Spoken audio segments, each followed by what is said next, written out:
need to, or just read from them. If people didn't care, he did great. Oh, it just is nice to show the images. Okay. So anyway, okay. We're starting. We'll be live now. Okay. Live.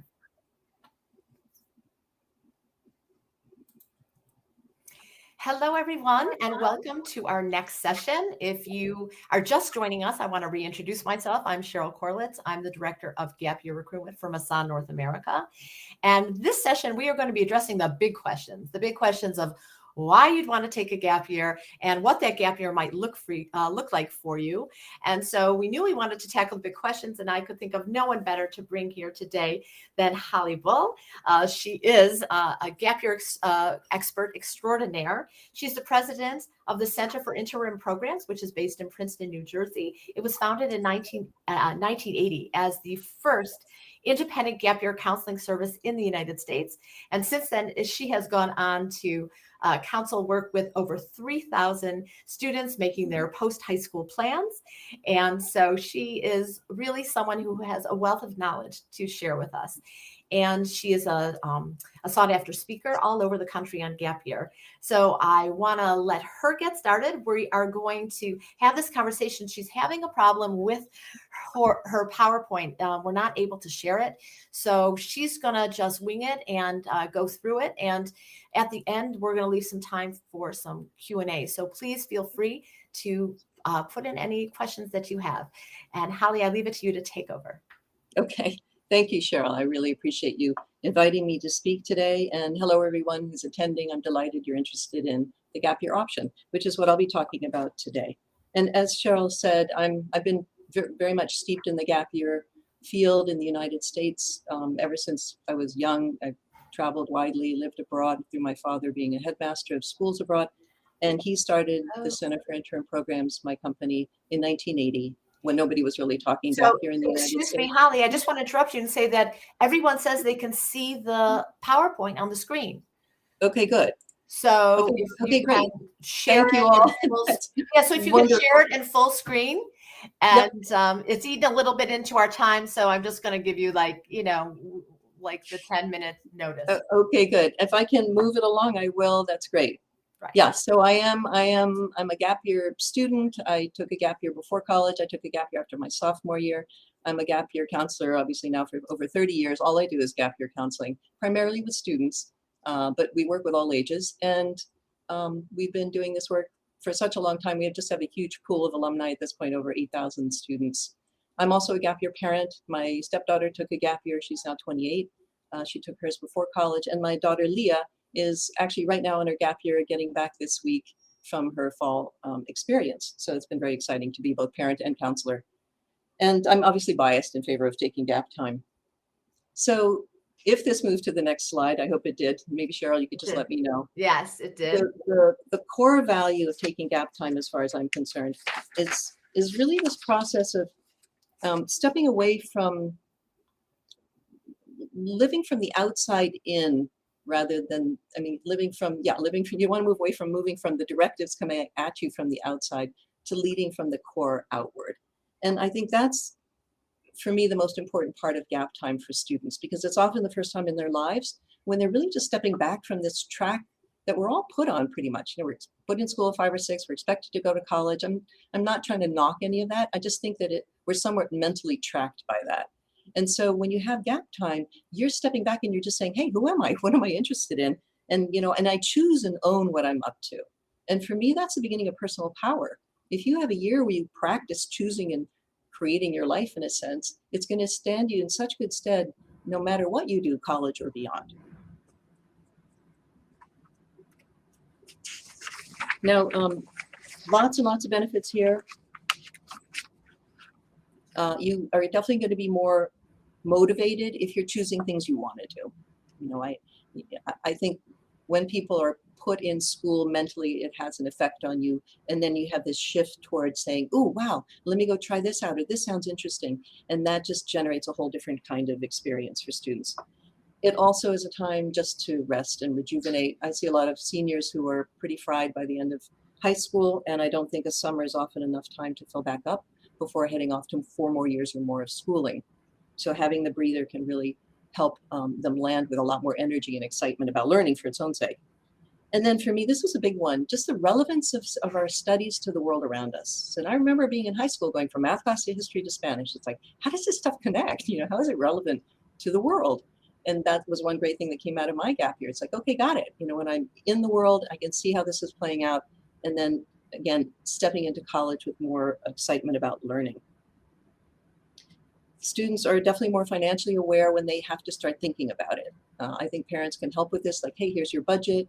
You need to pay attention to this, or maybe you want to work to chip in for your gap time. I pay for all the airfare during my year. Even if you don't have to, or the student doesn't have to, it's their year. Why not chip in and help out? And then there's more skin in the game. And then on every level, you're front loading skills with a gap year that are probably going to be more useful for you than most of classes for the work world beyond. And that's something I think people don't realize is that's the missing piece for a lot of students who are very good at school and know the school drill really well.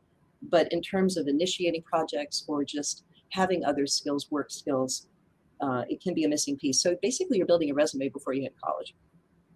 It certainly helps to land in college with more clarity about what you want to major in or not, or what work you might want to do in the world or not. I decided I wanted to be a marine biologist, and my gap year made me realize, okay, no, I don't, because I got a good sense of the daily do of that work. So it was really helpful. And then how you transition, as I said before, from college into the work world is easier for you because you've had this half step into the world. So it's not so daunting. And it can help you get jobs post-college. My stepdaughter took her gap year. She said, I'm pretty sure I got my job with IBM right out of college based on the internship I did during my gap year. She said, that's what we talked about during the interview. And they pretty much told her, Samantha, you got this job because of your gap year. So again, and how you show up as a human being is different. Sense of self, self-confidence, that helps you get jobs. So these are down the line benefits. Okay, so how do gap year students perform in college? The myth here is that they're going to lose academic momentum, if they step away from formal studies. That's the concern. Is my child going to, if they're thinking about college, is it going to derail them from college, or will I be able to handle college? And the reality is, on average, these students are performing at higher levels on a GPA level than non-gap year students. And if somebody's planning to go to college, it's very rare that they'll get derailed by a gap year and not go to college. In fact, what you're seeing is way more excitement and focus toward college. Many students will go right from high school into college and they don't stay there. High schools aren't paying attention to the rate of attrition in college. Students get there, it's like, what am I doing here? I'm not sure what I want to focus on. So you get people stepping away, changing majors, changing schools.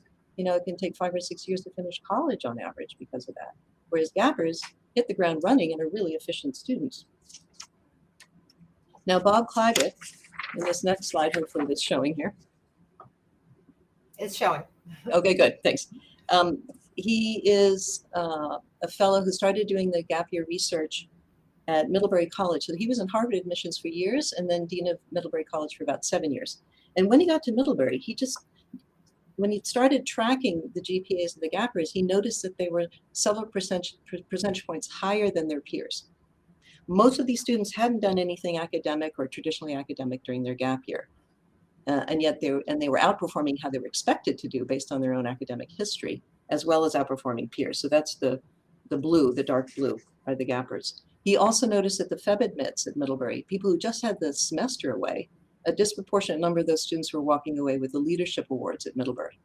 So, it's like, what's happening in just 3 months that's affecting these students? And it's all those benefits I'm talking about. They had to initiate their lives for those 3 months aside from something in a summer. And it made a difference in how proactive they were in college right away. Bob then ran the numbers for UNC Chapel Hill. Same results, even more dramatic, GPAs are higher. And then Mark Hatch, who's in Colorado College, Dean of Admission now, he's saying the same thing. I was on at a big NACAC conference with Mark, and Bob. Actually, I've been on lots of gap year panels with them. But Mark, in this big conference, stood up and said, here's what we're seeing at Colorado College. The first year GPAs are higher in these gap year students. Young men who take gap time are outperforming non-gap year female peers. That's statistically unusual. And they're way outperforming non-gap year male peers. He said these students are leaders on campus. They don't have the behavioral issues and dramas, roommate stuff, roommate issues don't derail them. They really are hitting the ground running and are better students immediately. And he said they tend to finish college in 4 years or fewer. That's a lot of savings when you start looking at an average of 5 or 6 years of college tuition compared to 4 or less or fewer. So he said, we want to see 20% of the incoming freshman class have taken a gap year. I think they're at about 12% now. And the other thing they've done, Colorado College has become a research hub for the gap year field in the US. And they're starting to look at these just mental health and disciplinary incidents in college. And this is anecdotally for me, something I can tell you I've been seeing for years. People are happier and when they're more rested and the pressure's off, the mental health is better, the anxiety levels go down, the depression goes down. And also with young men, especially, he said, there's fewer disciplinary incidents first year in college. I think some of the things that students get up to freshman year, that they can explore in a way that's not quite so extreme as freshman year in college. And so they're much better students on that level when they land in college.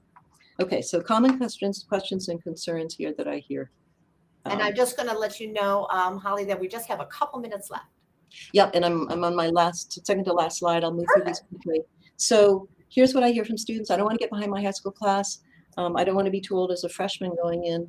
You're really, especially if you step into Masa programs, you're going to be connected with gap year peers, typically in a gap year. You don't have to disconnect from your peer group.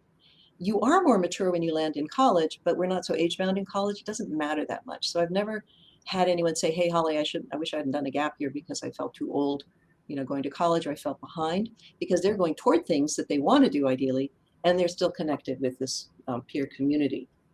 For parents, obviously safety is an issue. One of the benefits of facilitated group programs, you've got lots of structure support built in and contact people on the ground. So do your due diligence, ask to speak with alumni, it's really helpful. And then normally students are applying and deferring college and then asking for the deferral, getting into their college and then getting that deferred year. So it's all set before they start setting up their gap year plans in the spring. Some students are reapplying to colleges halfway through their gap year. It's not a guarantee, but it definitely puts you in a different bracket as far as colleges are concerned. They're going to see your full senior year grades, and then they'll also get at least a sense of part of your gap year. And as I said, even though it's not a guarantee of admission, it can tip people over because it really does. You're showing up as a different kind of a student. Gap year program application deadlines are later than, say, college application deadlines, so you don't need to worry about the timing so much. Budgeting, we talked about that. Just set out a budget for your child. Here's what being comfortably or willing to put toward your gap time. Masa programs, the group programs, tend to be less costly than some of the other facilitated gap year group programs out there, which I think is helpful. And also programs have scholarships often. And some families are using 529 plans for programs that are accredited. You may not be able to get the credit if your deferred college says no credit, but you could potentially use the money for that. So Holly, unfortunately, our time has come to an end, and here we were coming to like the Israel options, right, and the different types of programs. But I will tell you that Holly has generously offered to answer any questions that people do have that she didn't get to today. So if you have gap year questions, I have put her email address in the chat. Please feel free to reach out to her. And unfortunately, that time just goes so quickly, and you have such a wealth of information. And what we're going to do now, though, because we do have to move people along to the next session, which is the Finding Your Masa Gap Year session. And that's the one where everybody gets to meet and speak to to the program organizers. You have an hour to speak to as many organizers as you can or you want to. So know that while there is the 1 hour time slot, you can go in and out, jump from one workshop to another, get your questions answered. The program organizers know that they can do short presentations as well as answer questions. And we're going to have notifications in the lower right-hand corner of your screen, letting you know every time 15 minutes has passed, so to just keep you on track with your time. So we do need to end this here. Thank you so much, Holly, for helping us today. And thank you, everyone, for being here. And good luck in choosing your gap year. Okay, thank you, Cheryl. Sorry it ran over, but I'm glad people got the gist of it. Take care. Bye-bye. Bye.